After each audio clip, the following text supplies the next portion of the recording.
So, ano tong Kydlin's Law at Gilbert's Law?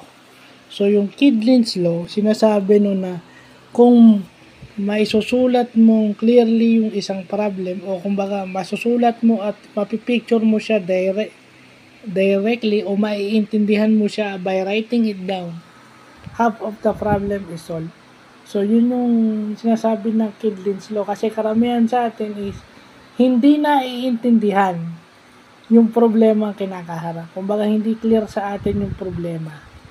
Hindi clear sa atin yung sitwasyon. Yun yung Kydlin's Law.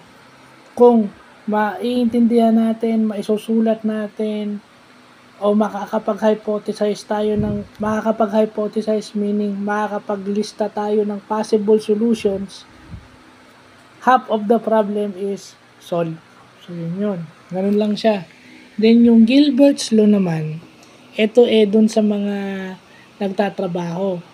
Pag may trabaho ka daw, pag nasa trabaho ka daw, minsan, ikaw lang mag-isa at walang magsasabi nun sa'yo. O yun, totoo, naranasan ko yan. Minsan, basta salang ka na lang, sabihan ka na lang, eto gawin mo. Kung may instructions, minimal. So, Gilbert's Law. Di ba? So, minsan, ang sarili mong trabaho, ikaw nag-organize. Gumagawa ka ng sarili mong sistema, paano maayos. Depende sa'yo.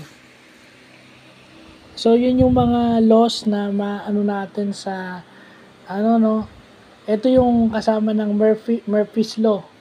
No, kung may iniisip kang masama na mangyari nga. Yun yung Murphy's Law. O, di ba?